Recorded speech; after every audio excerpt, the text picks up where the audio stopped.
Philippiens chapitre 1er. Paul et Timothée, serviteurs de Jésus-Christ, à tous les saints en Jésus-Christ qui sont à Philippe, aux évêques et aux diacres, que la grâce et la paix vous soient données de la part du Dieu de notre Père et du Seigneur Jésus-Christ.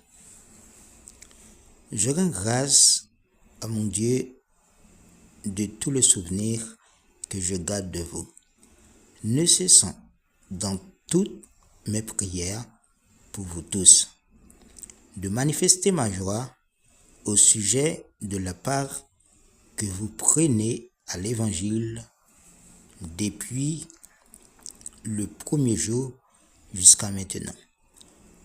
Je suis persuadé que celui qui a commencé en vous cette bonne œuvre la rendra parfaite pour le jour de notre Seigneur Jésus-Christ. Il est juste que je pense ainsi de vous tous, parce que je vous porte dans mon cœur, soit dans mes liens, soit dans la défense et la confirmation de l'Évangile, vous qui participez à la même grâce que moi, car Dieu m'est témoin que je vous chéris tous avec la tendresse de Jésus-Christ. Et ce que je demande dans mes prières, c'est que votre amour augmente de plus en plus en connaissance et en pleine intelligence, pour le discernement des choses les meilleures, afin que vous soyez purs et irréprochables pour le jour de Christ, remplis du fruit de justice qui est par Jésus-Christ à la gloire et à la louange de Dieu. Je veux que vous sachiez, frères, que ce qui m'est arrivé a plutôt contribué au progrès de l'Évangile. En effet, dans tout le prétoire et partout ailleurs, nul n'ignore que c'est pour Christ que je suis dans les liens. Et la plupart des frères dans le Seigneur, encouragés par mes liens, ont plus d'assurance pour annoncer sans crainte la parole. Quelques-uns, il est vrai, prêchent Christ par envie et par esprit de dispute, mais d'autres le prêchent avec des dispositions bienveillantes. Ceux-ci agissent par amour, sachant que je suis établi pour la défense de l'Évangile, tandis que ceux-là, animés d'un esprit de dispute, annoncent Christ par des motifs qui ne sont pas purs, et avec la pensée de me susciter quelques tribulations dans mes liens. Qu'importe, de toute manière, que ce soit pour l'apparence, que ce soit sincèrement, Christ n'est pas moins annoncé. Je m'en réjouis et je m'en réjouirai encore, car je sais que cela tournera à mon salut. Grâce à vos prières et à l'assistance de l'Esprit de Jésus-Christ, selon ma ferme entente et mon espérance que je n'aurai honte de rien, mais que maintenant, comme toujours, Christ sera glorifié dans mon corps, avec une pleine d'assurance, soit par ma vie, soit par ma mort. Car Christ est ma vie, et la mort m'est un gain. Mais s'il est utile pour mon œuvre que je vive dans la chair, que je ne saurais dire que je dois préférer. Je suis pressé des deux côtés. Je le désire de m'en aller et d'être avec Christ, ce qui de beaucoup est le meilleur. Mais à cause de vous, il est plus nécessaire que je demeure dans la chair. Et je suis persuadé, je sais que je demeurerai et que je resterai avec vous tous pour votre avancement et pour votre joie dans la foi, afin que par mon retour auprès de vous, vous ayez en moi un abondant sujet de vous glorifier en Jésus-Christ. Seulement, conduisez-vous d'une manière digne de l'évangile de Christ, afin que soit que je vienne vous voir, soit que je reste absent, j'entends dire de vous que vous demeurerez ferme dans un même esprit, combattant d'une même âme pour la foi de l'évangile, sans vous laisser aucune effrayée par les adversaires, ce qui est pour eux une preuve de perdition, mais pour vous de salut, et cela de la part de Dieu, car il vous a été fait la grâce par rapport à Christ, non seulement de croire en lui, mais encore de souffrir pour lui, en se tenant le même combat que vous m'avez vu soutenir et que vous apprenez maintenant que je soutiens. Philippiens chapitre 2. Si donc il y a quelque consolation en Christ, s'il y a quelque soulagement dans la charité, s'il y a quelque union d'esprit, s'il y a quelque compassion et quelque miséricorde, rendez ma joie parfaite, ayant un même sentiment, un même amour, une même âme, une même pensée. Ne faites rien par esprit de parti pris ou par vaine gloire, mais que l'humilité vous fasse regarder les autres comme étant au-dessus de vous-même. Que chacun de vous, au lieu de considérer ses propres intérêts, considère aussi ceux des autres. Et en vous les sentiments qui étaient en Jésus-Christ, lesquels, existant en forme de Dieu, n'a point regardé comme une proie à arracher d'être égal avec Dieu, mais s'est dépouillé lui-même en prenant une forme de serviteur, en devenant semblable aux hommes, et ayant paru comme un simple homme. Il s'est humilié lui-même, se rendant obéissant jusqu'à la mort, même jusqu'à la mort de la croix. C'est pourquoi aussi Dieu l'a souverainement élevé et lui a donné le nom qui est au-dessus de tout nom, afin qu'au nom de Jésus, tout genou fléchisse dans les cieux, sur la terre et sur la terre, et que toute langue confesse que Jésus-Christ est Seigneur, à la gloire de Dieu le Père. Ainsi, mes bien-aimés, comme vous avez toujours obéi, travaillez à votre salut avec crainte et tremblement, non seulement comme en ma présence, mais bien plus sûr encore maintenant que je suis absent. Car c'est Dieu qui produit en vous le vouloir et le faire, selon son bon plaisir. Faites toutes choses sans murmure ni hésitation, afin que vous soyez irréprochables et purs, des enfants de Dieu, irrépréhensibles au milieu d'une génération perverse et corrompue, parmi laquelle vous brillez comme des flambeaux dans le monde, portant la parole de vie. Et je pourrais me glorifier au jour de Christ de n'avoir pas couru en vain ni travaillé en vain. Et même si je sers de libation pour le sacrifice et pour le service de votre foi, je m'en réjouis et je me réjouis avec vous tous.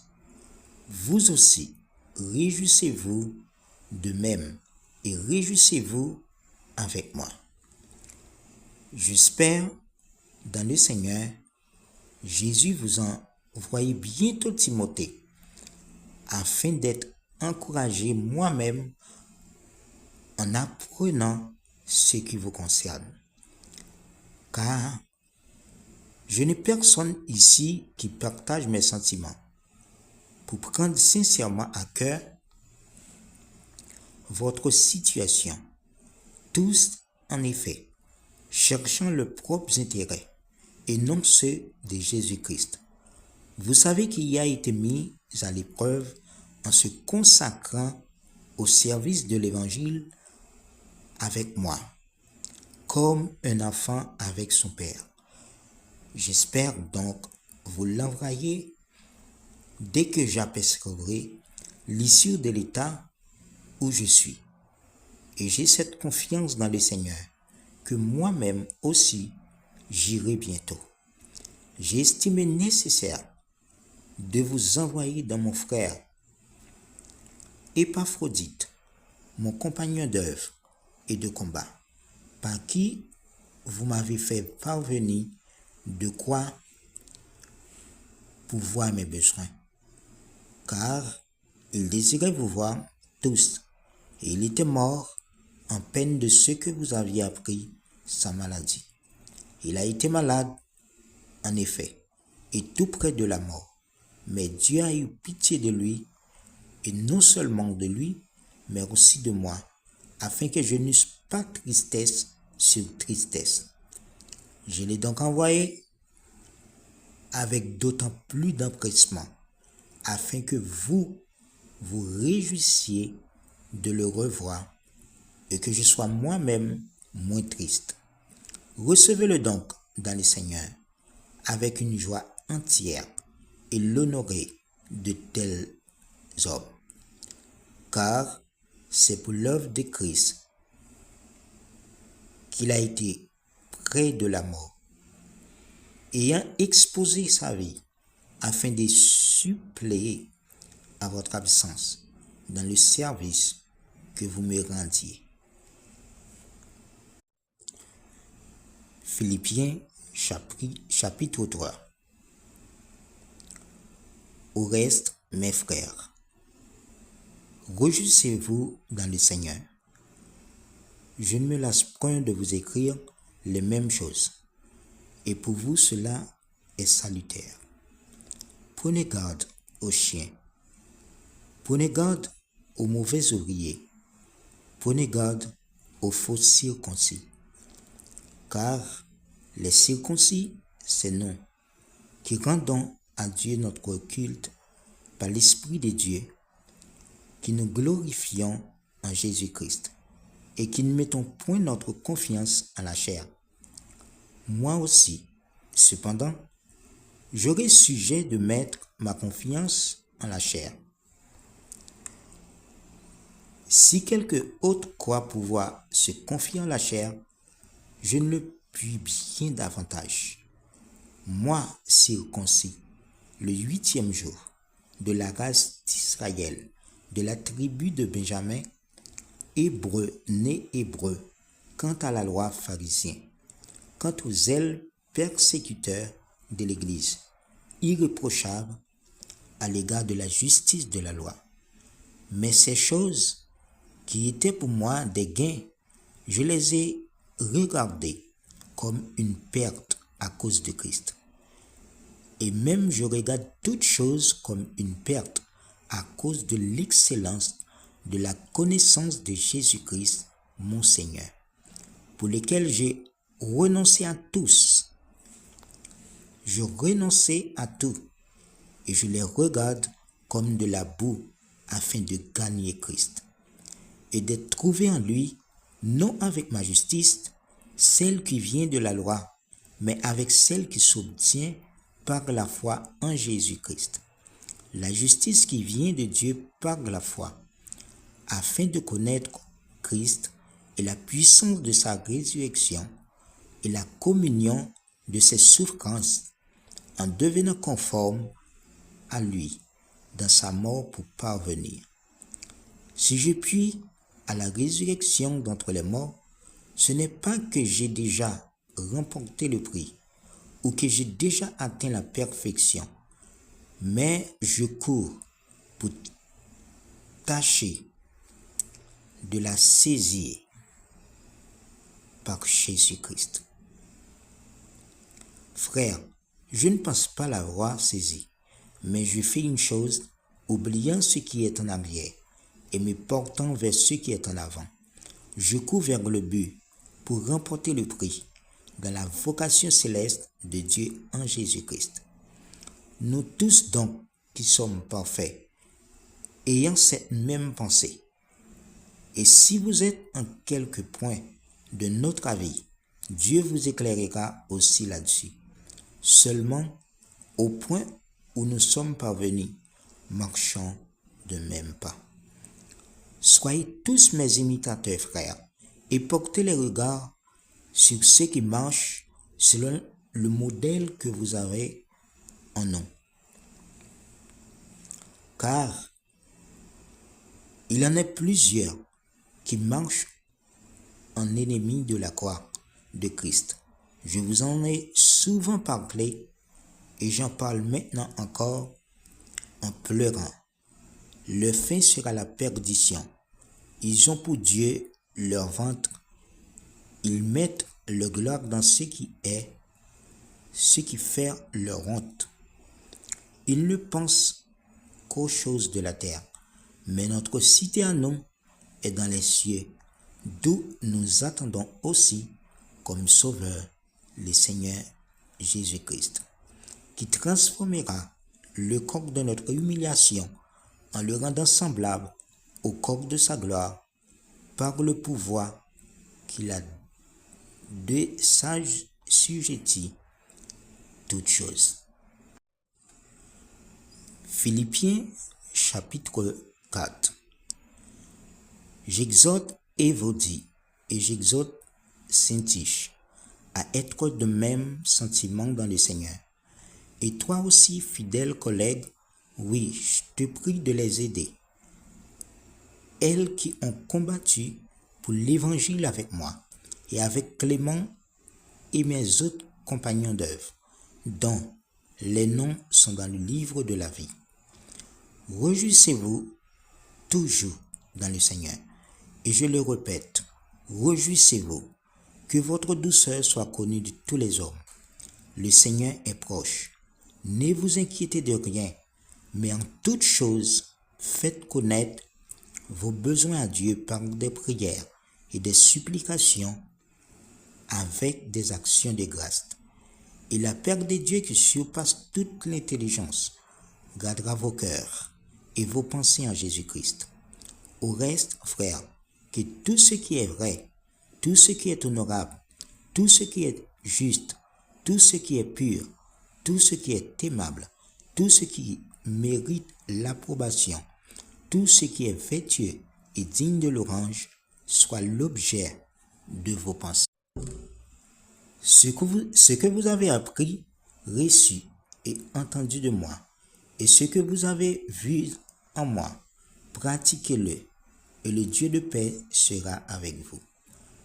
J'ai éprouvé une grande joie dans le Seigneur, de ce que vous avez pu enfin renouveler l'expression de vos sentiments pour moi.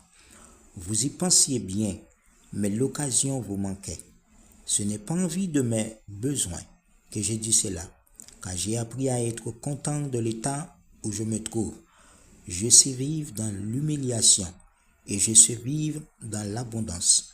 En tout et partout, j'ai appris à être rassasié et avoir faim, à être dans l'abondance et à être dans la disette. Je puis tout par celui qui me fortifie. Cependant, vous avez bien fait de prendre part à ma détresse. Vous le savez vous-même, Philippiens, au commencement de la prédication de l'Évangile, lorsque je partis de la Macédoine, aucune église n'entra en compte avec moi pour ce qu'elle donnait et recevait. Vous fûtes les seuls à le faire, car vous m'envoyâtes déjà à Thessalonique et à 2 reprises de quoi pourvoir à mes besoins. Ce n'est pas que je cherche les dons, mais je recherche le fruit qui abonde pour votre compte. J'ai tout reçu et je suis dans l'abondance. J'ai été comblé des biens en recevant des Épaphrodites, ce qui vient de vous comme un parfum de bonne odeur, un sacrifice que Dieu accepte et qui lui est agréable. Et mon Dieu pourvoira à tous vos besoins, selon la richesse, avec gloire, en Jésus-Christ. À notre Dieu et Père, soit la gloire au siècle des siècles. Saluez tous les saints en Jésus-Christ. Les frères qui sont avec moi vous saluent.